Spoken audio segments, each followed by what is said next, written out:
Hello, audience. Welcome to another Cool Kids stream. Do you really want to know our thoughts? Do you really want to know what we think of another Scream film? Don't you know history repeats itself?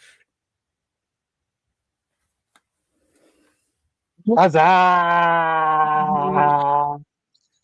Surprise, audience. It was me all along. Welcome back to the channel, everyone, for another Cool Kids stream.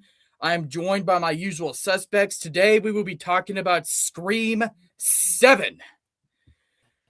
Now, before we get into it, I think it's important to point out that for most of us, while some of the films have had their issues, especially some of the newer ones, most of us have consistently liked every Scream film up to date.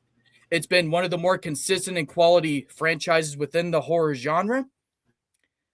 And unfortunately, for all but one of us, that streak has been broken.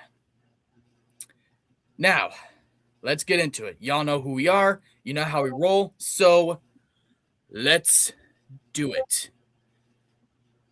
Now, my expectations personally for Scream 7 were admittedly complex.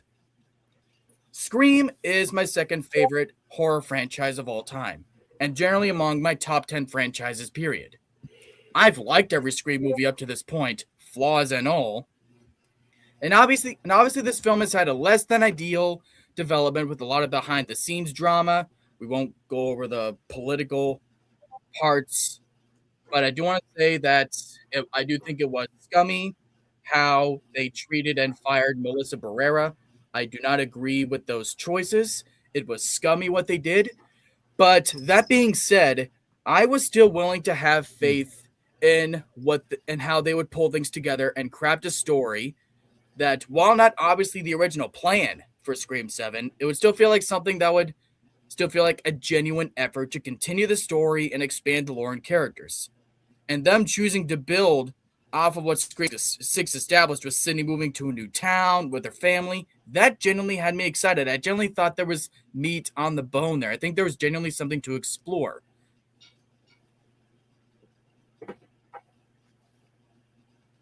It's seen as desperate by many given the circumstances, but I respectfully disagree. Since they were not only planning to still ask Neve Campbell back for what Scream 7 almost was, but she vouched for this particular story, for Kevin Williamson directing, so I found myself genuinely hyped for Scream 7. The trailers looked great, and the premise looked kick-ass. Did it deliver? We'll get to that. Devin, your expectations for Scream 7. Was I?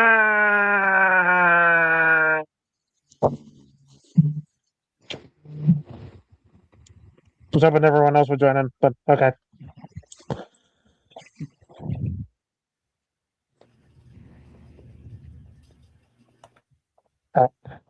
Okay. So, kind of like with what Zach said, like I would consider myself a Scream fan. I've consistently enjoyed all of these movies, even like some of the ones that a lot of people don't like. I enjoyed. Like I liked like I think Scream 3 is actually like very underrated. Like there was a lot that worked in that movie. And even like my least favorite movie, which is probably the fifth one, is still watchable. However, I was not excited for Scream 7. Because considering like the bullshit with them firing Melissa Barrera because of her political opinions, like all like the leaks, all the leaks coming out, them bringing back Neve Campbell just felt like a desperate, just felt so desperate. It felt like they were just banking on soulless nostalgia again, and also the whole like theory of, oh, is Stu alive? Is he not alive? I don't know, like it wasn't getting me excited for this movie. Not to mention, you guys know it's a bad sign when the embargo lifts the day before release. Never a good sign. But like I said, I've liked some of the Scream movies that a lot of the critics didn't like. Um, and I saw this in a Pat's house. And surprisingly, there was actually like a lot of kids in the theater. Mine too. So I was hoping to try and be a little, even despite like my super duper low non expectations for this, I was hoping for something. But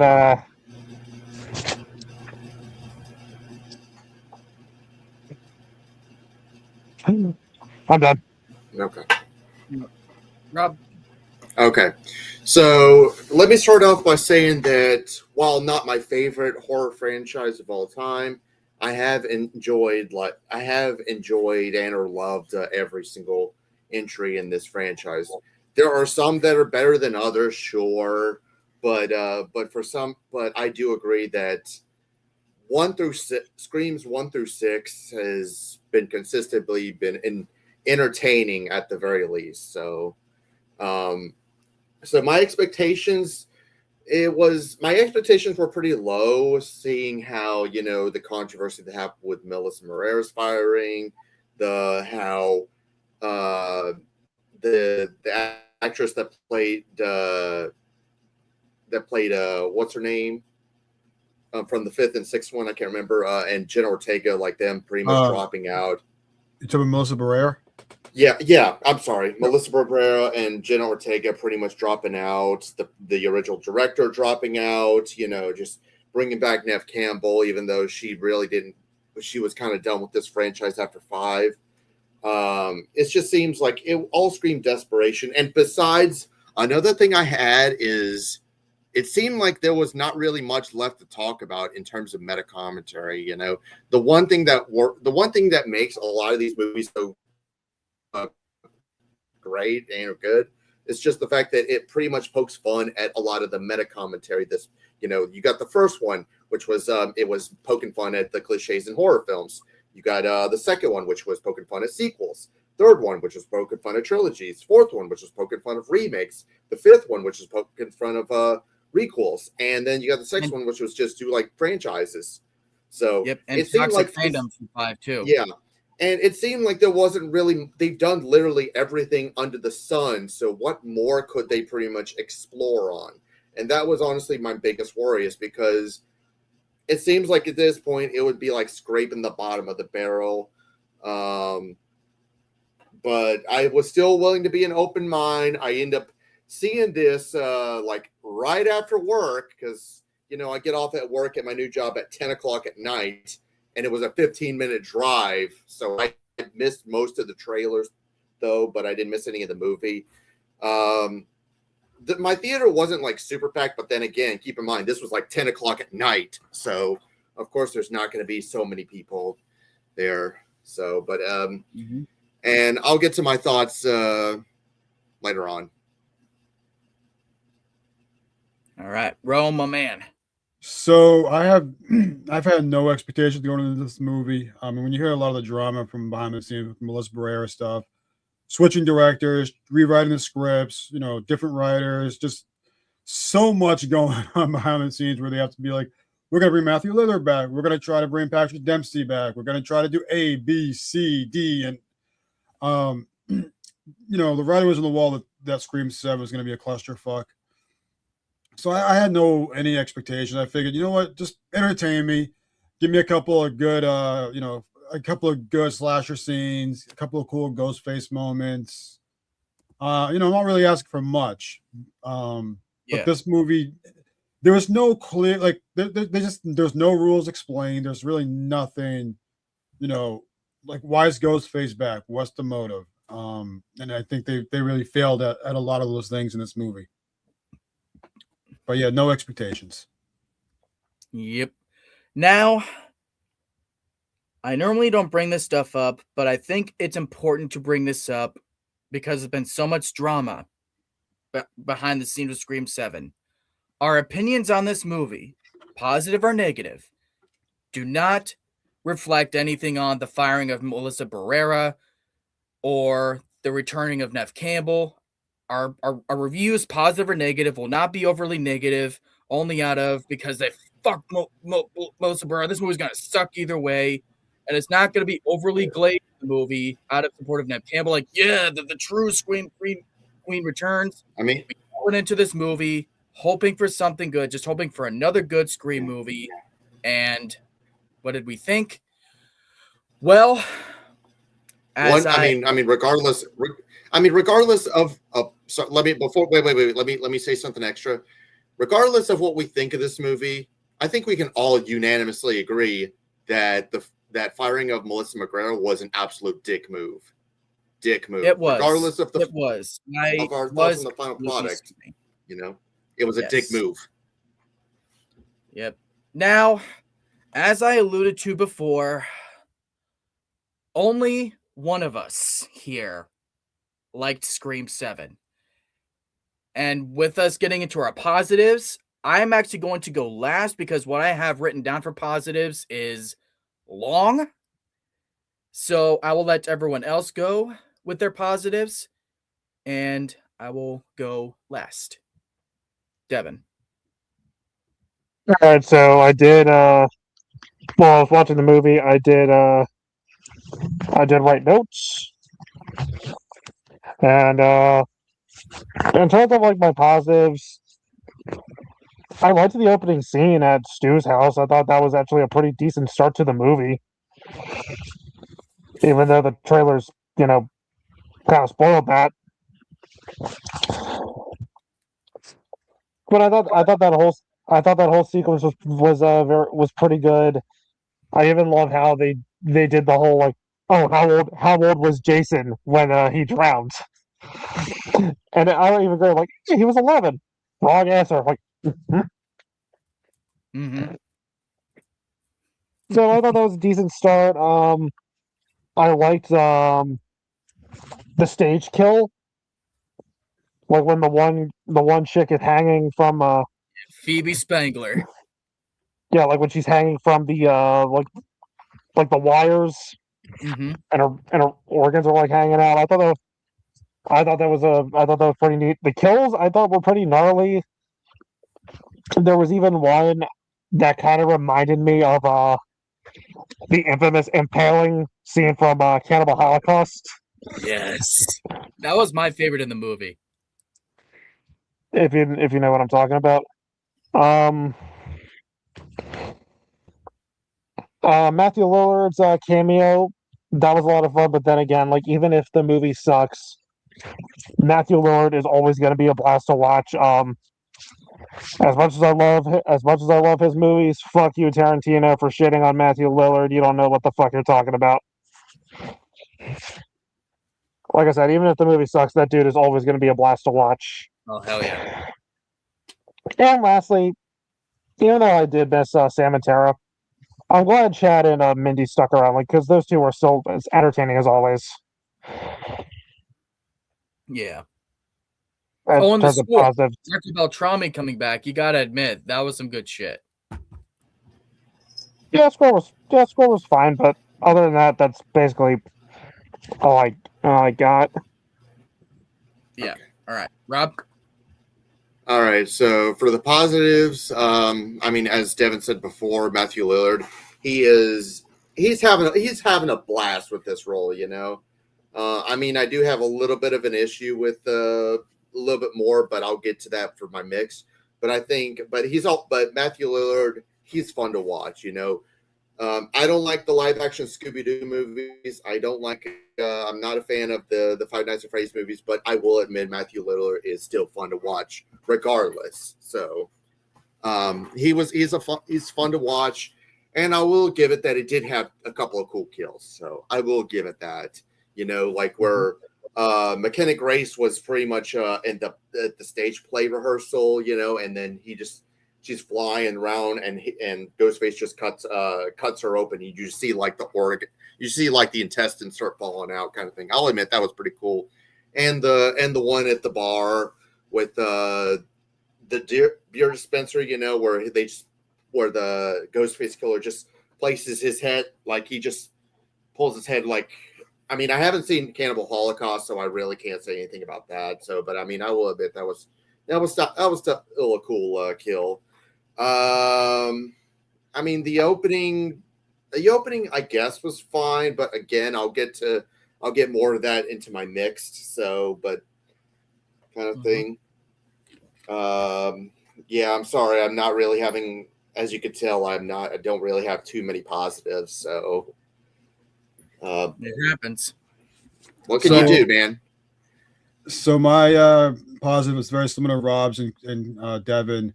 I enjoy the kills, the one with McKenna Grace with her being slashed like a pinata, and the character Lucas where he just got picked up by Ghostface and put on that bar handle.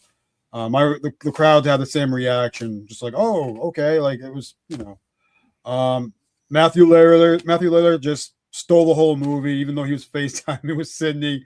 I just enjoy seeing Matthew Lillard just channeling his stew again, even though I feel like he just was told, hey, we don't have enough to do anything with you. Just FaceTime Sydney to save us some money. That's all he was really doing. It was like a cameo playing Stu. That's how I felt like. But I enjoyed Matthew Lillard just being Stu in some form. I gotta say, I think there was one. Ghostface getting ran over by Gale. I thought that was pretty. No one saw it coming. I thought that was pretty. It was pretty funny, something out of a scary movie. And I thought the part with the cops who did a whole thorough search of Sydney's house tells everybody, "Hey, it's cleared," and then next thing they zoom in on the attic, which I thought was pretty funny. So it's not a positive, but I thought it was a funny moment. So that's all the positive I had about this movie. Oh, right.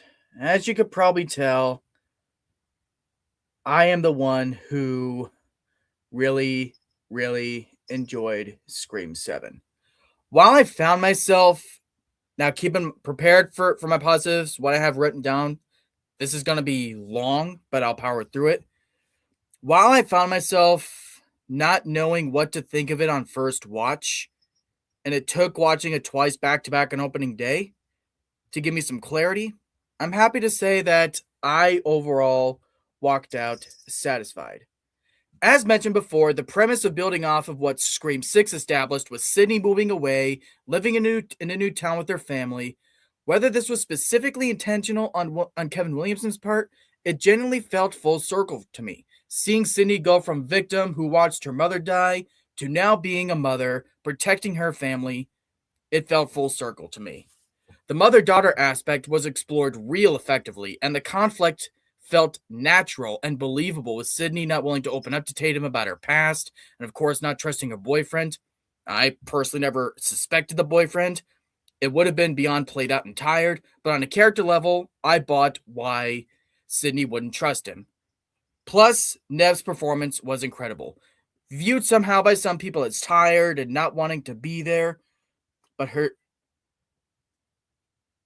her whole let's get this shit over with attitude during the first Ghostface call felt natural. She's been through this so many times, assumes it's just another prank caller like in Scream 2.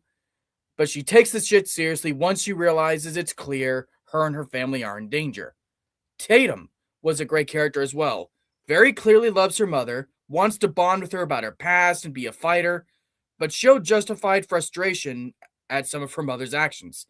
The development of her character and their relationship felt organic. And I gotta say, I loved Mark's character, Sydney's husband. He was likable, supportive of Sydney, and was genuinely competent as both a cop and father, putting his part in protecting the family.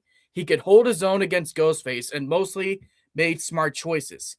And even in the moments where Ghostface gets one up on him, the mere fact that he's competent as he is made him very endearing.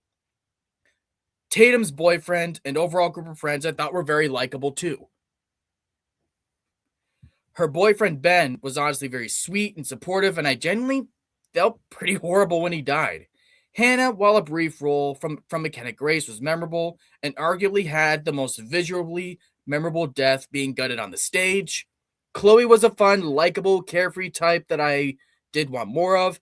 Lucas was admittedly my main suspect on first viewing, but looking back, he was honestly pretty sympathetic, being viewed as the creepy one who's all obsessed with true crime. But he also wants to be viewed as more than that. And it was fucked up that his graphic as fuck death was at the hands of his own mother. Gail, Mindy, and Chad are welcome additions as always. Their scenes bonding with Tatum and supporting her friends was not only funny, but a good enough way to have them genuinely involved in the plot. Gail had a great subplot with Sydney investigating who's behind all of the attacks, as well as literally entering the film running over one of the killers halfway through, which was a nice subversion of the formula to find out one of the killers before Act 3. It admittedly felt jarring that she's absent for the entire killer reveal and confrontation, but I will save that for the mixed. Her scenes with Sydney at the very end were very heartfelt, and how she acknowledged how she feels her life has been since losing Dewey was very emotional. Then there's the whole AI aspect of the story, and the digital resurrection of Stu Macher, among other past faces like Dewey, Roman, and Mrs. Loomis in much briefer appearances, but I honestly thought this was the best way to include Stu in another movie without actually jumping the shark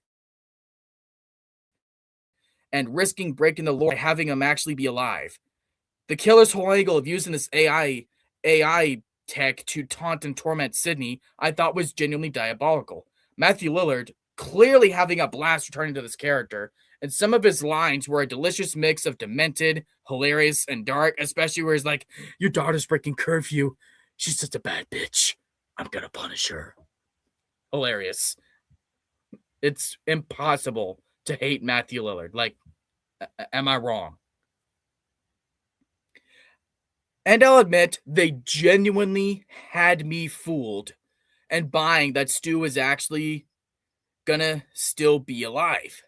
Because of how much I was enjoying the clues being laid out, I was even willing to believe that they were gonna have a well thought out reason for him surviving. But as we see, this wasn't the case. And while I'm clearly gonna be on an island here, I liked the reveals and motives of the killers.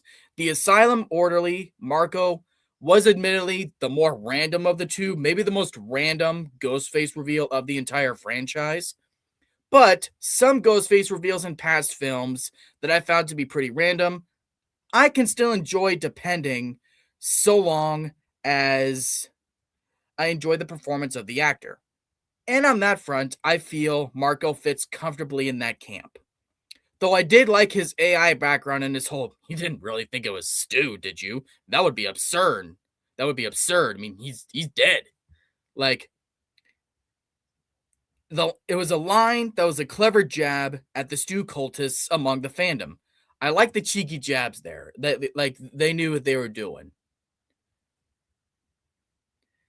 And Jessica as the mastermind and her motive, well, I didn't know what to think of it on first watch. Like, that was the thing. That was like, I got to see this again because I don't know. Like, I didn't know what to think of it on first watch, given the very touchy subject matter that hits home to me on a personal level, which is why I wanted to see this film a second time and see how it would come together for me better after second watch, now that I know what to expect. And on second watch, it genuinely clicked for me. I really loved her motive, commenting not only the toxic side of the fandom, who is unwilling to have anyone else but Sydney be in the forefront. Ghostface attacks don't count unless you're there, Sydney. General fan obsession also. In 5, we saw commentary on fan obsession and response to movies within the franchise. And in here, we see commentary on fan obsession with the people themselves. The angle that impacted me personally was the angle talking about abuse, with Jessica being inspired from reading Sydney's book that she wrote in Scream 4 to kill her abusive husband. I normally don't get personal, and I'm not going to get deeply personal, but that was the angle that I didn't know what to think of the first time. Because my past with being abused as a kid, the mirror angle they're going for was Sydney wanted to show that there's still hope and a life for people after trauma thus why she wasn't involved in the New York Massacre. I thought that was a nice way for them to work with Sydney not being in 6 and addressing that. Versus Jessica, who let the trauma consume her. And her views that trauma is Sydney's life. You get no happy ending, Sydney. That line hit especially hard for me because there was a point in my life very recently where I was close to feeling the same thing. But now I'm in a better place, and I couldn't be happier with how I fixed myself. So to take this approach with Sydney, a character we thought we couldn't have even more reasons to love than we already do, and then they give us more reasons. So I was deeply moved, like genuinely, by it the more that I gave it thought on second watch, and combine all of that with Jessica wanting to kill Sydney in front of her daughter, not out of revenge, but because she views Sydney as past her prime and no longer final girl material to restart the cycle. With Tatum as the new Sydney, the new final girl, only for them to triumph against both killers, which I know people will view as tired. Just doing the same ending over and over, which I understand because it's absolutely how it plays out. But the full circle moment for Sydney going from victim, losing her mother, to not being the mother, protecting her family, saving her daughter, I view it as the perfect next natural step for her character. Long, I know, I'm sorry. I tried to power through it, but those are my positives. Now, let's go into the mixed. I will go last for pretty much most of these categories because as much as I went long with my positives, I do have some issues. So I will let everyone else go first with their mixed. Devin? I don't really have anything mixed. All right. Rob? Considered mixed. For one, I did say that I did have a problem with Matthew Lillard. While yes, he is having a ball with his performance, he's only on screen for 5 minutes. You know, he's hardly in the movie. I understand that he's dead and all. I get that, but I mean, if he's going to be, but I feel like you could have used him a little bit more. You know, and I did talk about another mix I have is with the opening. Now, on its own, like I said, it's a fine opening. The problem with it, we've seen this kind of opening in the other movies. You know, it doesn't seem like anything new, you know. Oh, yeah, a couple is pretty much is going to this museum and they're staying the night at Stu's old house, which is, you know, kind of thing. Oh, there's like a suspenseful moment where they get separated. The girl is getting scared, and then it's jump scare, and it's a fake out. And then the guy there's the big chase. There's the big chase that happens, and then finally Ghostface just kills the other girl. So, because this is a kind of thing that we've seen just in other times, because it doesn't seem like it's anything new. And keep in mind, you're going to hear me say nothing new a lot when we get to our negative. So I'm just letting you know about that right now.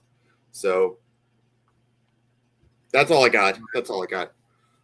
I have nothing to say about mixed. No, I have nothing mixed about this movie. All right. This one, I do have some. Oh, wait. My mixed first. My mixed, I do think there were some logic issues, mainly with the use of the police. While I do think that Mark, Sydney's husband, was genuinely a competent, likable character, which he was, the overall presence of the police force, there is some lapses in logic there. Where, especially in this case, where they're tracking the calls with Stu FaceTiming them and all that they should know where he is the whole time, especially in the third act. How are the cops not there every single time? Like, it wasn't an issue in the beginning because right with the stage kill, the cops were there right away. So I'm like, all right, cool. But then as the film went on, they were just nowhere.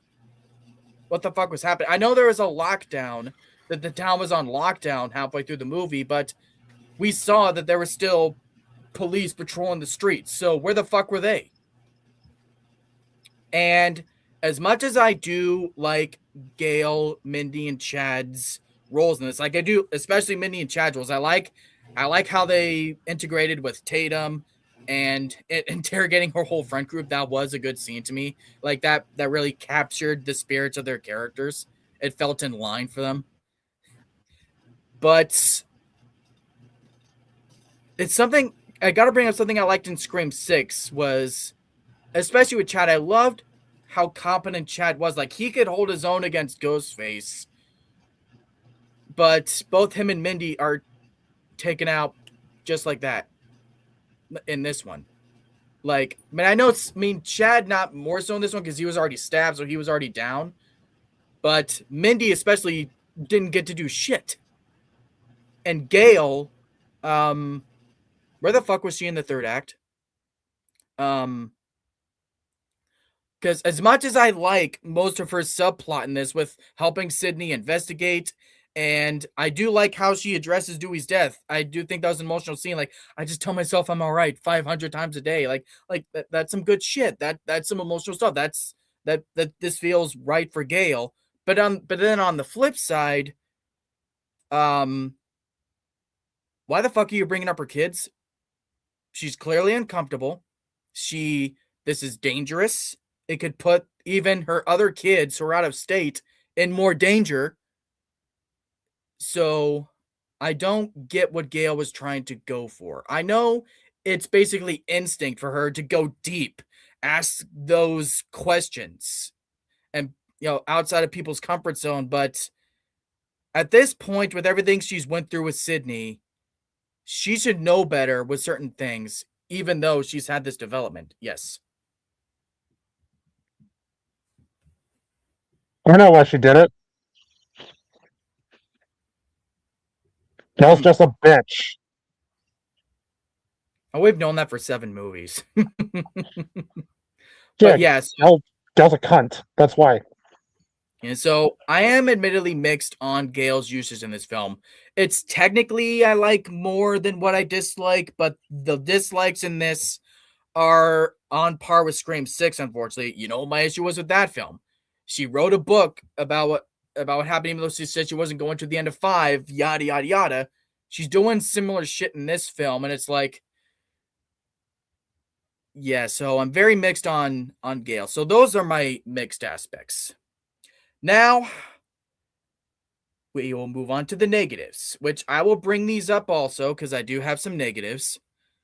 Pretty much my only negative with this movie is that, you know how I said that even though I agree Marco is like probably the most random Ghostface reveal of the franchise, but I still like some of his lines and I liked his performance? Sure.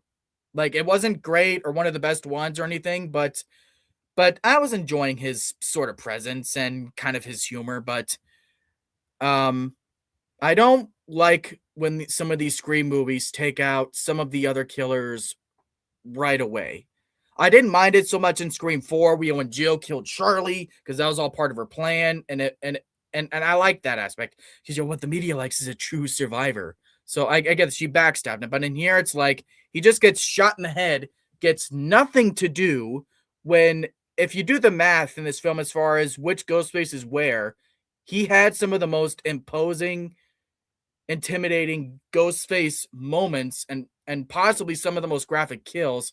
So I wanted to see how much he was going to try to fuck up Sydney and all them in a brawl and all that, but he just gets taken out like that. It gets nothing to do. He's just standing around as soon as Jessica comes around and reveals herself and she takes over, which, yeah, she's the mastermind, but yeah, did not like that. I did not like how Marco, the other Ghostface, was just taken out right away. And even then, with Jessica, the fight could have been longer. It could have used some more chasings, like maybe chasing her around in her house more, and maybe using more AI to fuck with her more and all that, to taunt her. So the fight in the end was a little rushed. So that's my issues. And I have to admit, as much as I like the movie overall, those are pretty significant issues. Because in this, it bothers me because I really like the motive. I know I'm on an island. I really like the motive, but that should have been topped off with her trying to give her all to try and fuck up Sydney, like she's saying she's wanting to do, but she gets taken out too easily.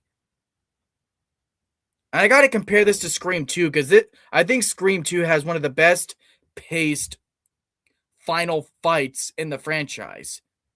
I love how Sydney was confronting Mrs. Loomis in that film. That's the kind of stuff I was wanting in this film, like them chasing each other around her whole house, fucking each other up, throwing each other up the stairs, banging them against the walls. I wanted more of that. So those are pretty much my only negatives is that. So now I will let the dogs loose and rip this thing apart. Devin.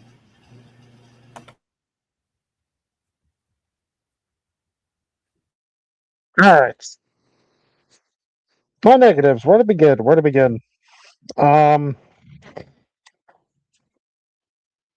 First things first, I would like to say this. I think this is absolutely the worst movie of the franchise. This is the only movie. This is the only Scream movie I can say outright sucks. And so it comes to all my problems. Where to begin? First things first, all the member berries. Like, why? Just so many annoying. They're just so overabundant and annoying. Just, hey, it's this. Hey, it's that. Hey, remember this. Hey, remember that. Oh, look, it's Stu. Oh, look, it's Mrs. Loomis. Oh, look, it's Roman. Oh, look, it's Dewey. Get it? Remember this? Remember this? Remember this? Like, yes, I remember. I remember.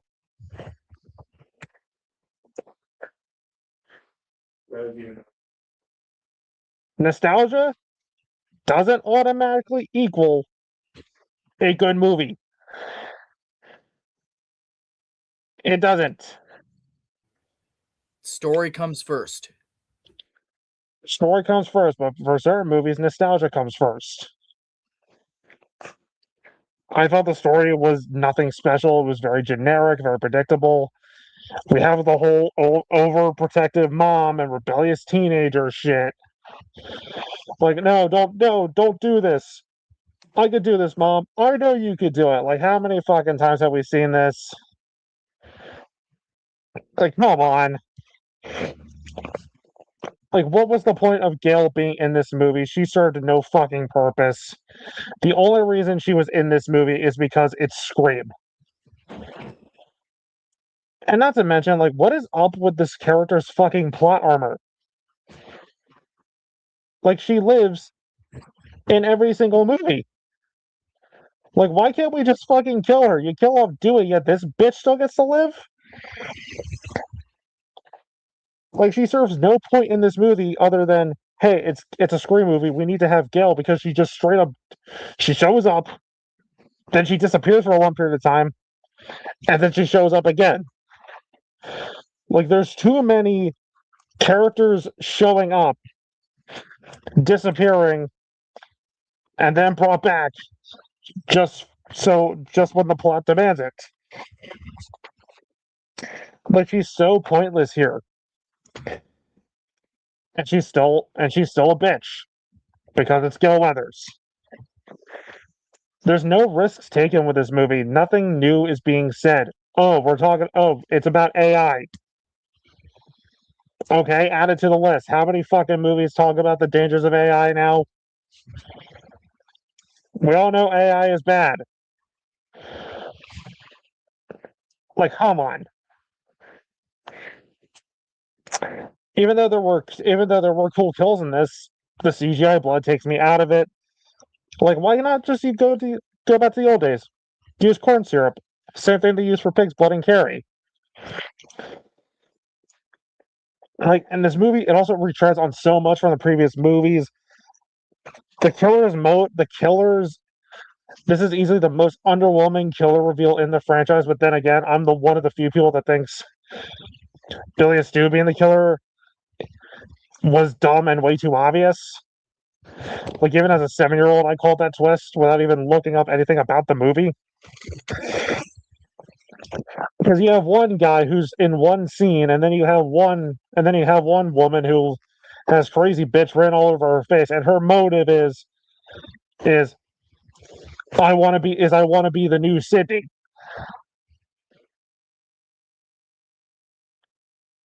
Hold on. I know, I've heard that before. That was Jill's motive in Scream 4. Like, I thought them repeating the killer's motive, repeating Mrs. Loomis's motive in Screevy was stupid. And now we're at a point where this franchise is just retreading itself. And it just makes this movie even more unnecessary and unneeded. Nev Campbell, what you were saying, Zach, like I don't believe that Nev looked bored out of her mind. This felt like just a paycheck for her. And bringing her back was just a desperate move from the studio because they canceled Melissa Barrera and they needed something. So like, oh, let's just bring back Nev Campbell. That's all it is.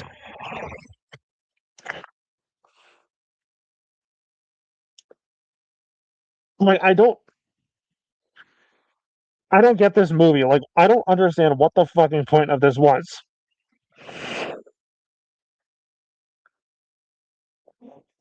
And because I've talked about unnecessary horror movies like Halloween Kills being unnecessary. This is the Halloween Kills of the Scream franchise. It had no reason to exist other than Mulan. That's it. But those are my negatives. I'm trying not to give away too much because I do plan on doing my own video soon. But yeah. You did forget the other side of Jessica's motivation, though.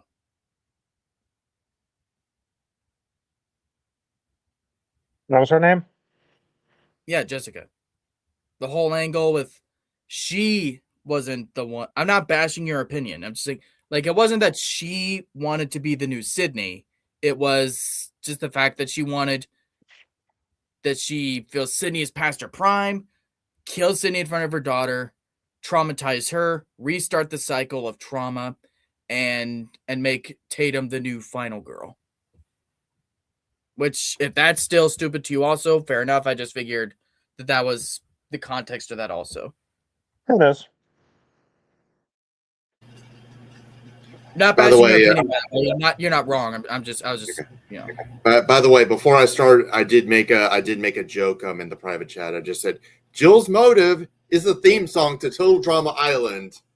I figured you'd love that reference. I want to be famous. Yes, exactly.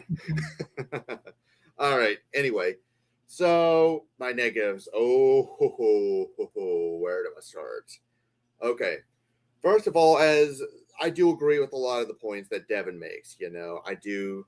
For some reason, he took off the mask, so I thought he was going to have it on for the whole time. But all right.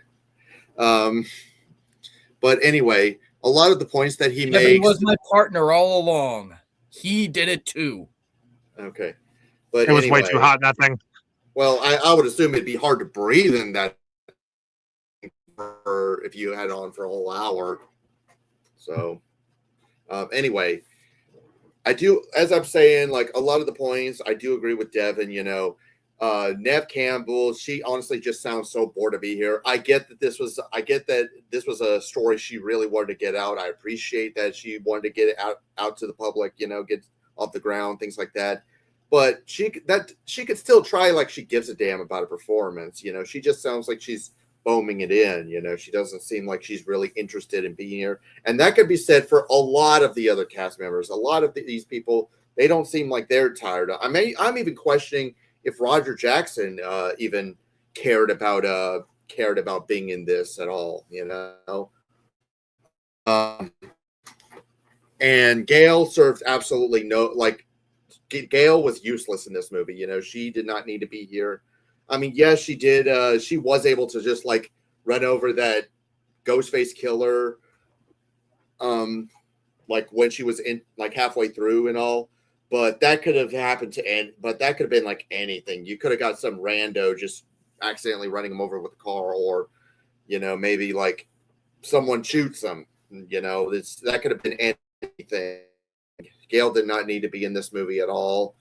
I did a lot of and I did mention a couple of the kills were pretty cool, but that was just only 2 kills. Everything else, it's like, first of all, can we stop using CGI blood for once? Can we stop using CGI?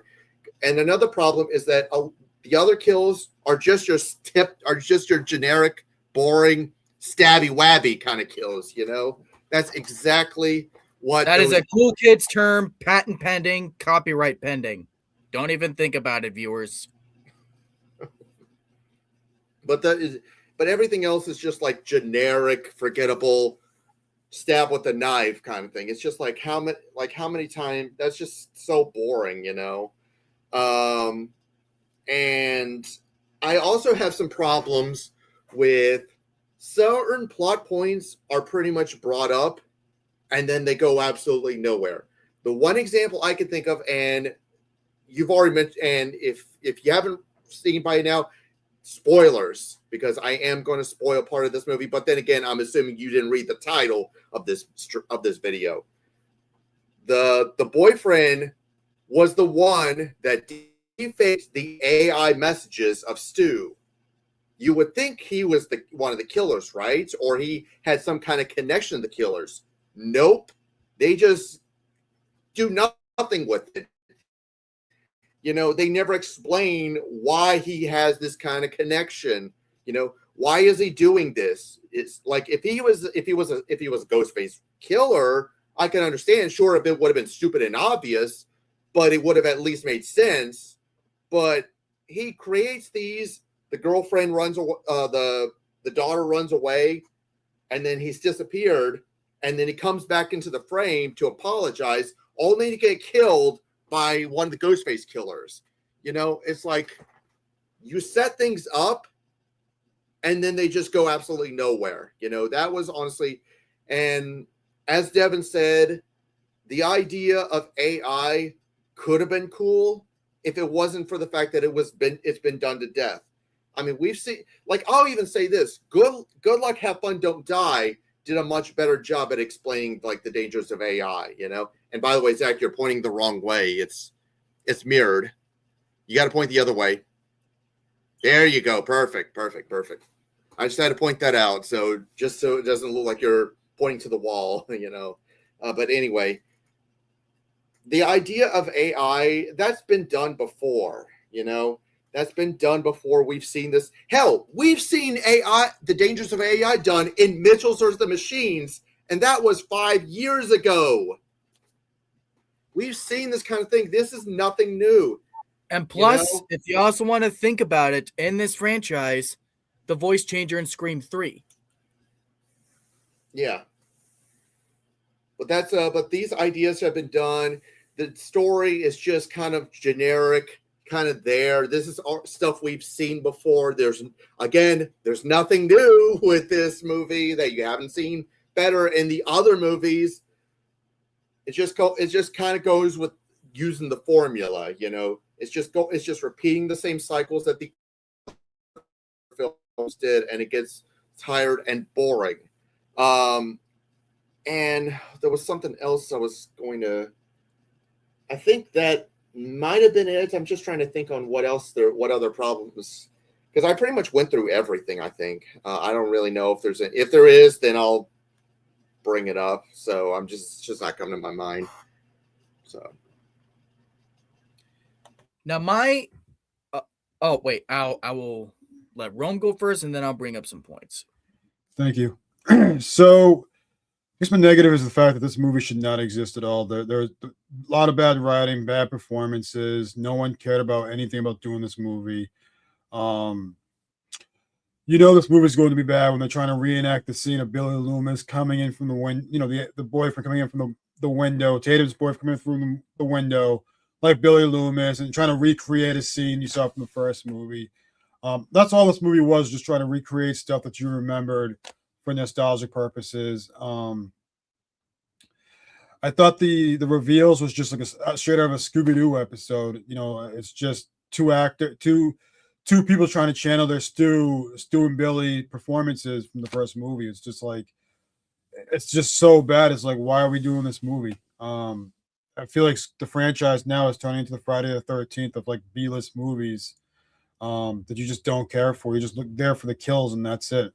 I thought Joel McHale played Mark. I thought he was okay.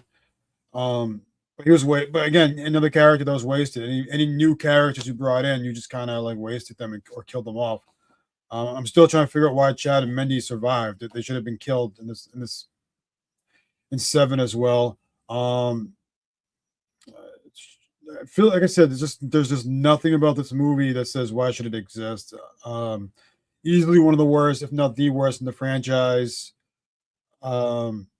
Yeah, it's my negatives. Just everything from bad script, bad acting, bad score, bad everything.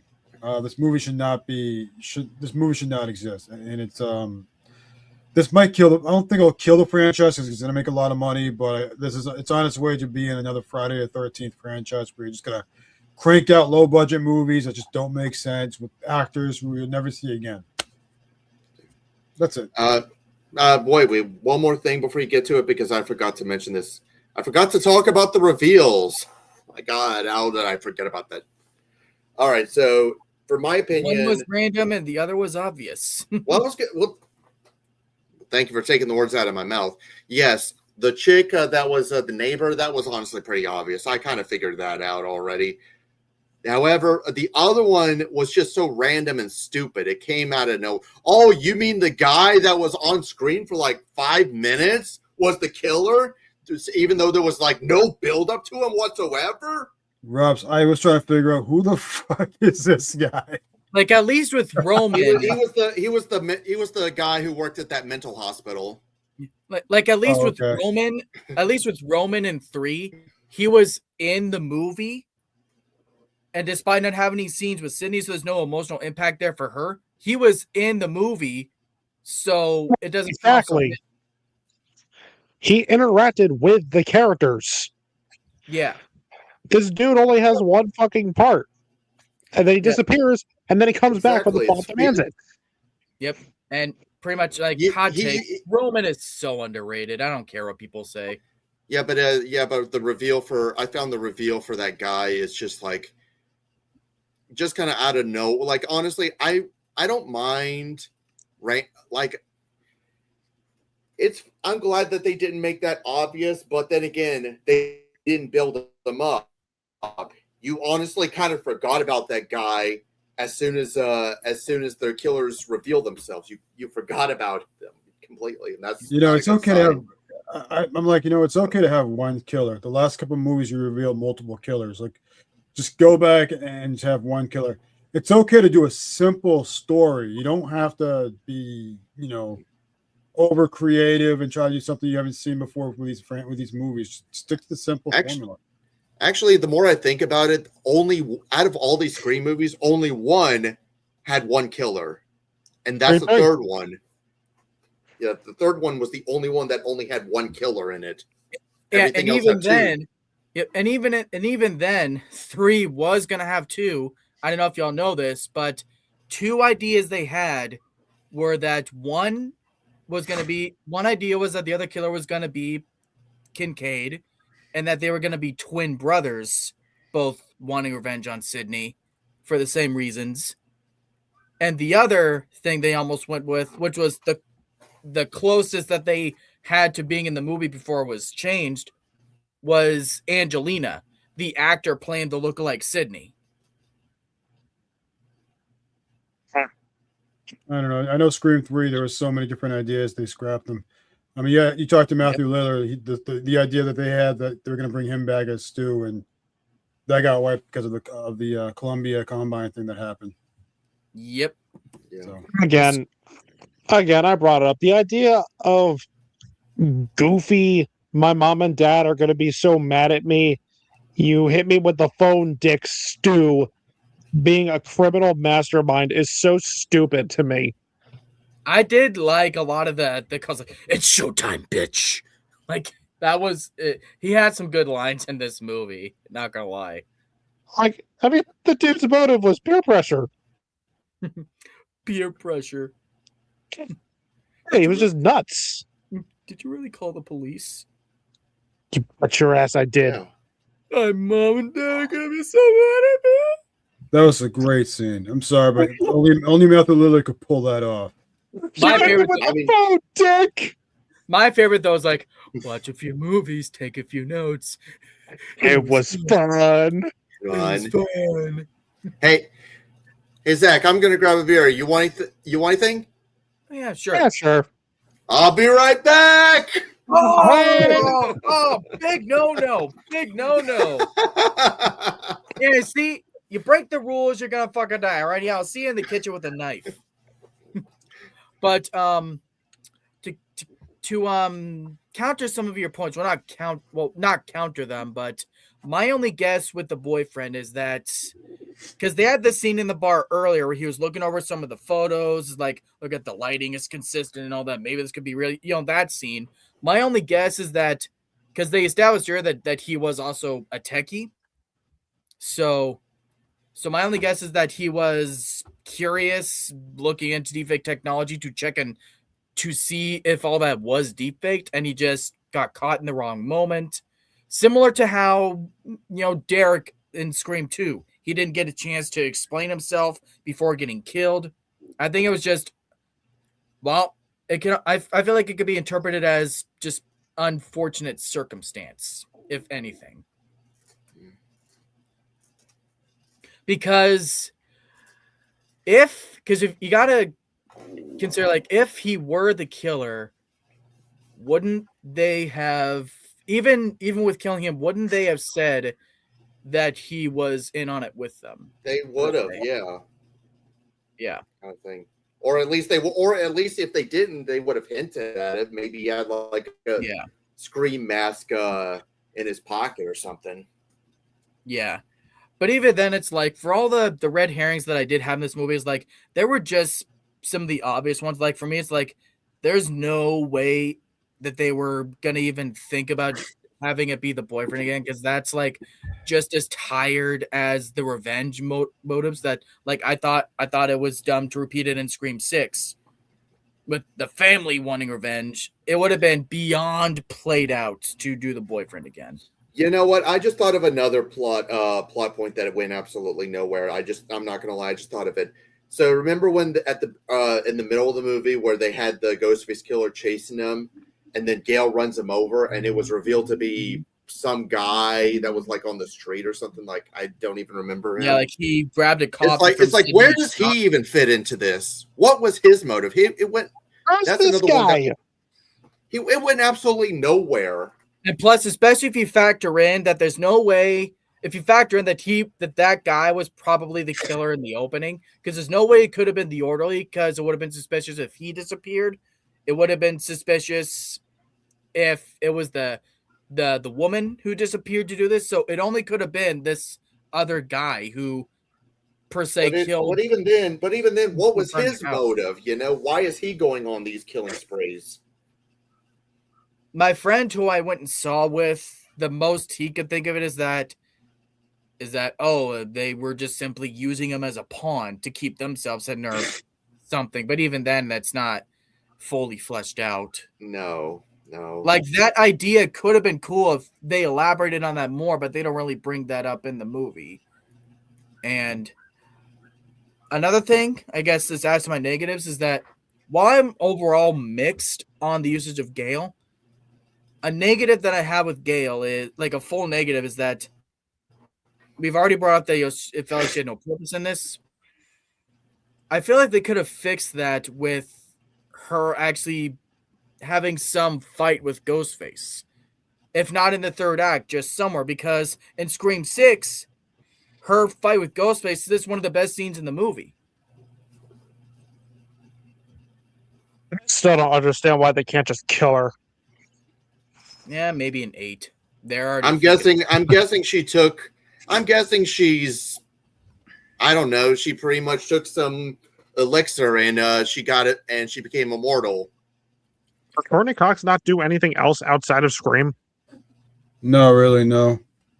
What was the last thing that Courtney Cox has been in besides a Scream movie? I can look it up right now. Yeah, I don't, because honestly, if you ask me what movies Courtney Cox was in outside of the Scream movies, I really can't think of it because I can only think of her in the Scream That's all movies. she's been doing is Scream. That's it. Scream. Oh, She damn. hasn't done anything else. I mean, the next movie she's doing is Evil Genius, but she's directing that one. I don't know what that's about. Oh, but she's now here's some now for you guys that didn't like this movie, because I want to know your thoughts on this. Does it only disappoint you even more the fact that all this was from Kevin Williamson? He directed it, he co-wrote it, produced it. Which ones did he direct, if you don't mind me asking? just he wrote Scream 1, and then he wrote a few other stuff too. He wrote Scream 1, 2. The fact that he's basically the co-creator of Scream altogether, been there from the beginning, one of the people. Does it disappoint you even more that for Kevin Williamson to finally direct, come back, and be involved fully I would again? probably more concede it as like bad timing. That's pretty much what I would more see it as. I blame the studio because I don't think he had any interest coming back. They probably threw a lot of money at him to come back. Because wasn't he originally not the director for the next one? It was going to be somebody else. It was going to be Christopher Landon. Right. So yeah, he had no interest coming back. They just probably threw a pile of money at him to come back. So yeah. Because honestly, he wanted to come back, and Nev Campbell vouched for him directing it particularly. So yeah, I'm glad that Nev Campbell is willing to get this story out, even if it was like tired and cliched, you know. But I mean, she at least there was something she really wanted to get out. I appreciate that. I just kind of wish that Nev like I said, I blame it more on bad timing, because could anybody have made this even work? No. Could anybody have? Like you're talking about the 7th Scream movie where they're practically like scraping the bottom of the barrel at this point. I just want to go back to the Stu situation, because they really most of that movie, they really made you think he was alive, especially the part I was genuinely convinced. Like when they went to the hospital, they learned that his body was never cremated or buried, or that was the stuff that's how. Oh shit! Could it really be Stu? But they never went anywhere with it, and they just kind of pulled back on really revealing that it was Stu. How do you survive getting stabbed and having a TV thrown on you?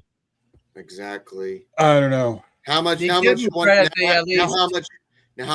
to bet that God forbid they make a Scream 8 that is going to actually involve Stu being actually back and the killer? Let me guess, Billy's alive too? He had a love child, so who the fuck knows? And it still didn't make sense. That's the other negative, was the fact that this movie focused more on trying to bash Scream 6, and that was okay. It's just I don't know, the focus more was making fun on bashing Scream 6 and actually trying to tell a Scream 7 movie.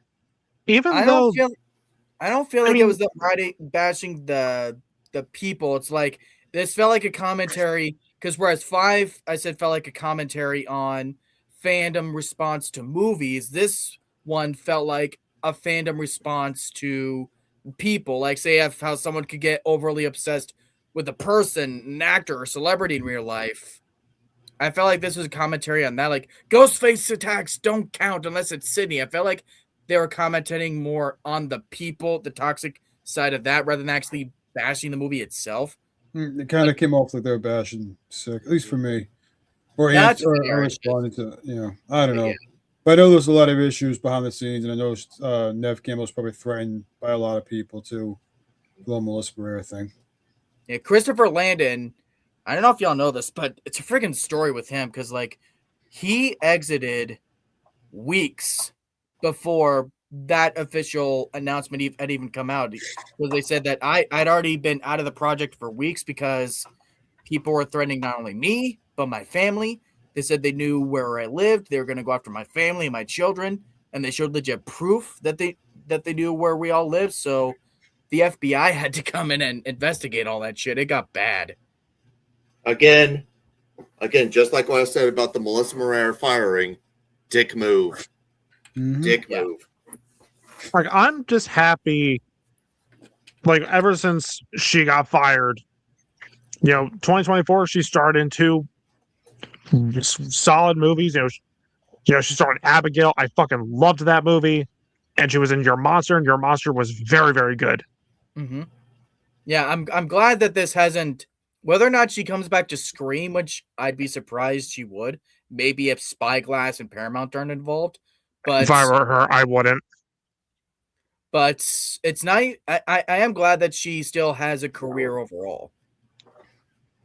But which funny thing about Melissa Barrera, unlike Courtney Cox, Melissa Barrera doesn't necessarily need the Scream franchise all the time, Yeah. Which is actually interesting with Melissa Barrera, because do you guys know what the original Scream 7 was going to be? With Tara was supposed to directing. I know Tara was supposed to die in the beginning. And Skeet Ulrich also commented that he was going to be back with the same thing in Sam's head and all. That was going to be the culmination of a 3-film arc where she actually snaps and becomes a ghost face. Kind of like it was going to be. It would have been Scream 5 all over again. Well, in a sense, I guess. Right. And what they said, the director specifically said it would have been a mishmash of Dexter meets Halloween Ends, because her motive, her motive would have been that it would have been a complete subversion of the formula with no whodunit. We know it's Sam from the get-go, and her whole thing is that she uses the Ghostface mask and the motif and all that in the calls to go after criminals and killers and all that, all Dexter-like. They're taking inspiration from Halloween Ends. Is that what you said? No. So that would have been Christopher Landon's first bad movie that he's ever done. Because here's the thing, I gotta word this very carefully. I said that I am in support of Melissa Barrera as well as Neve Campbell. I do think it was very scummy how she's been treated and fired. But I have to admit, I would not have liked them going in that direction with Sam's character. Especially that little detail in Scream 6 where she drops the mask at the end, what that's supposed to mean and symbolize. Not to say that still wouldn't want at least a trilogy with her, depending on what they do, but this specific story, I wouldn't have liked that. I feel like that would have destroyed her character arc. Now, I don't mean that as, it was worth her getting fired over so we could get this. That's not how I mean it. That is not how I want it to come off. But hopefully that makes sense. But what are your thoughts? Dexter meets Halloween Ends. No. Obviously that's not the movie we actually got. Just hearing that on paper, would that sound worse than this? We don't need another Halloween Ends. Yeah. That's like making another Halloween movie where the inspiration is, I don't know, Breaking Bad meets Skinamarink. Mm-hmm. That's a combo. But like I said, would that have sounded? I don't know. I was trying to think of something. Breaking Bad meets Skinamarink. But what do you guys think? Let me show you how to make methamphetamine. Look at a wall. But be honest, does that sound, just hearing that, does that sound like it could have been a worse movie than even this? Do you guys? Oh, I'm sure it would have been worse. It would have been bad. Basically, Scream 7 was doomed from the word go. Right, because the studio that wanted us to Scream 7. Yeah. Yeah. Doomed. damned if you do, damned if you don't, basically. Pretty much. Dexter meets Halloween Ends. Now I know how that gets come off hypocritical of me for some, because it's like, Zach, you love Halloween Ends, don't you? Don't you like it when franchises do something different? Like, yes, I do like Halloween Ends. I like the angles that they went with that movie to do something different. But to do something different in a franchise, doing something different simply for the sake of it does not make it good. It actually has to be a good movie. Now, of course, I know I'm on an island with Halloween Ends also, but I thought that was a good movie. Just hearing that, maybe they could have made it work. I don't know, but just hearing that, I don't think that would have been a good movie. I think that would have been a case where I would have been in agreement with all of you. This was terrible.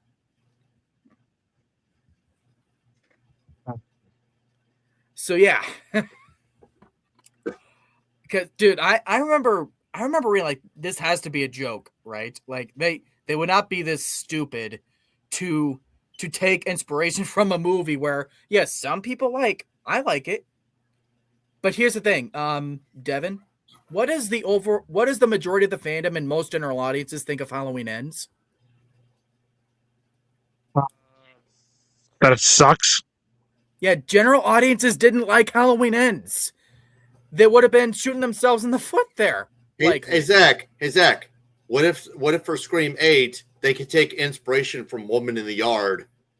Oh, Jesus Christ, dude! I'd be out. That would be dumpster fire for me. Which I gotta ask, even though this is for all of you, the only bad Scream movie, was this one bad Scream movie bad enough? Is it bad enough to where you completely doubt the future of the franchise? You've lost all hope, and it's like you're done. No. Because honestly, it's only one movie. Because I've liked all 6 of them. Like I love I love like even the worst of the 6 of the original 6. I still enjoy. I still have fun with. This is like the only bad movie. So no, I'm not going to call it quits. So I'll still, if I hope to God they're not making a Scream 8, but if they ever do, then I'll at least You'll probably just wait for streaming, like no more theater for Scream. We'll see. I'm at that point. I'm just gonna wait for streaming. Like, this movie felt like, why do I have to go to the theaters to see this one? Yeah. And especially and think of it this way: this was the first movie in IMAX, the first Scream film in IMAX. I honestly didn't get a chance to see it in IMAX, but I did see it in Dolby though. So, dude, Dolby's the best fucking way to see a movie in any theater, because I love IMAX for the size of the screen and the sound, but dude, the seating in Dolby I think is dope as fuck, man. And like I said, I had to Devin. Yeah, like I said, I pretty much had to drive all the because my work was 15 minutes from the theater. What time was your showing, by the way? It was 10 o'clock, but I got there a little bit late, which I knew, which is why I missed most of the previews. So, because the things I do for my friends, And now you want to punch me because no, I'm not gonna. I'm kidding. It's like, I know. It's like, Jesus fucking Christ, Zach, you put me through this shit. But then again, didn't you blame me for Fixed? I don't blame you. That's just a joke. Like you see what you made me watch. Oh, I know. Do you see what this guy made me watch? Just kidding. But yeah, Fixed was not good though. It felt like a lesser version of Strays. But with that being said, is there anything else? I think we're ready to move on to the final category. All right, then. Our final verdict for Scream 7. I will start us off with our overall thoughts. At the end of the day, while there's certain issues with certain lapses in logic, huge absence of characters throughout certain chunks of the movie where they logically should have been there, especially Gail in the third act. Where the heck was she? While this wasn't how Scream 7 was originally meant to pan out, controversy and all that aside, it's a film that, as is I'm still glad, exists. The story, to me, generally felt like a natural progression and full circle for our main star. The other characters, old and new, were still fun and lively, even though some of them could have done more. The kills, Ghostface performance, and subversions and spins on the formula were the most fun of the series to me since part 4. It won't be, and has already shown to not be, everyone's cup of tea for understandable reasons. Like, I can genuinely understand why it wouldn't be for some. But I absolutely loved Scream 7, and with time, I can see this possibly being one of my absolute favorites of the entire series. So I will give Scream 7 9.5.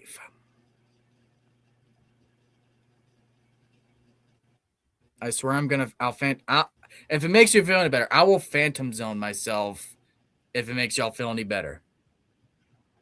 You know what? I'm going to do it. While Devin gives his thoughts, this is for you guys. Time's up!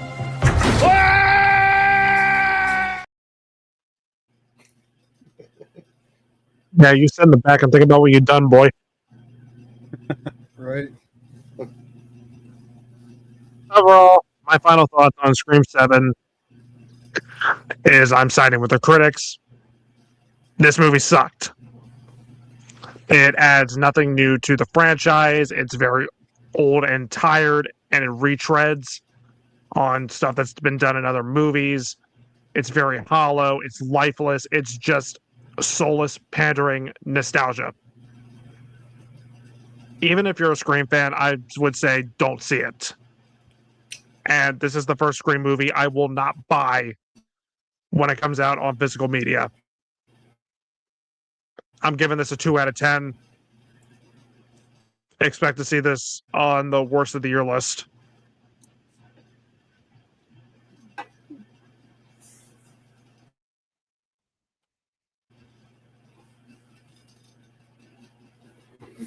Rob's good to go. Oh, I'm sorry. So anyway, yeah, this movie is pretty bad. So, not really much else to say for it. I pretty much said everything. Sure, it has a couple cool kills, and and Matthew Lillard is a blast to watch, but that doesn't excuse like the plot points that go nowhere, the tiresome formula, the fact that everyone is just outside Matthew Lillard is just foaming it in and just kind of tired and done with this franchise. This is one of those movies that you pretty much will, that if you're a Scream fan, I'm sure that you'll probably end up watching it and then you'll end up forgetting about it and then just going back and watching the original movies, This is one that I feel like that will be forgotten by pretty much the Scream community. But who knows? I could be wrong. So, but I would just say, like, the best thing I could ever say is that for my recommendation is that if you're like a super duper duper diehard Scream fan and you'll see any movie with it, then maybe wait for streaming. So that's honestly the best recommendation I could give it. Otherwise, I wouldn't bother wasting your time with this. And with that, my score is a 2 out of 10. So my overall thoughts is that if you really want to see this movie, wait for it to be on a streaming service somewhere, maybe on Paramount Plus. I would not see this movie in theaters. This movie was not made to be in theaters. There's no passion. There's no heart. There's just really nothing that's gonna make it worth your time seeing this in theaters. Like I said, I had low expectations for this movie, and this movie was easily one of the worst of the franchise. My score is a 2 out of 10. One of the worst movies of this year so far. And look, if you want to go to movie theaters, there's going to be other things to go see. I'm sure you'll find some other great stuff that's going to come out within the next few weeks. But this is a movie I would wait for streaming service. Surprise, audience! I'm back. All right, so with that being said, those are our thoughts on Scream 7. Comment down below. Are you going to see it? What did you think of it if you've seen it? And I will pass it on to who's hosting the next review. In the schedule. I already know what it is. I just forgot who's hosting it. The next review will be The Bride. I think John's hosting one. Is that am I hosting that one? No, John's not watching it. I forgot who. I think that was me who was hosting because I'm the one who brought up The Bride. Oh, okay. It was. Let me look here, because like I said, I know it's somebody. The next review is going to be The Bride, and that's hosted. Yeah, it's Rome. It's Rome. Yeah, I remember mentioning it last year. Yeah. Rome will be hosting it, and then the week after that, it's going to be our Oscar stream. The Oscars snubbed Logan. Fuck him. Fuck him. Fuck him. Hold on. I guess. Oh, don't worry. We'll talk about some snubs when we get there. Also, one more thing before we call. One more thing. Snubs. We'll talk about those when we get to that stream. Also, one more thing I want to add, because I know I said the last stream we were going to do a review of Mama Hosoda Scarlet. We didn't bother doing a review of it because I don't think that we had a whole lot to say, and not a lot of people saw it at the time. My quick thoughts: I enjoyed it. So, Devin, I didn't like it. Yeah, fair enough. I was very disappointed. I'm still trying to see it. I'm just waiting for it to be available somewhere. Yeah, but it is not. Yeah, but I would say, take that for what it's worth. So, like I said, we didn't bother doing a review of it because I didn't think we had a whole lot to say for it, and plus, not a lot of people were able to catch it in time. So, but if you want to know our quick thoughts, there you go. One liked it, one didn't. Alrighty then. So we will see you next time for when we are talking about the very likely ill-fated Bride movie. I don't know if I'm going to see it, but if I end up seeing it somehow, you'll see me there. We will see y'all next time. And always remember, I have no quip. Damn it. All right. See you next time, guys.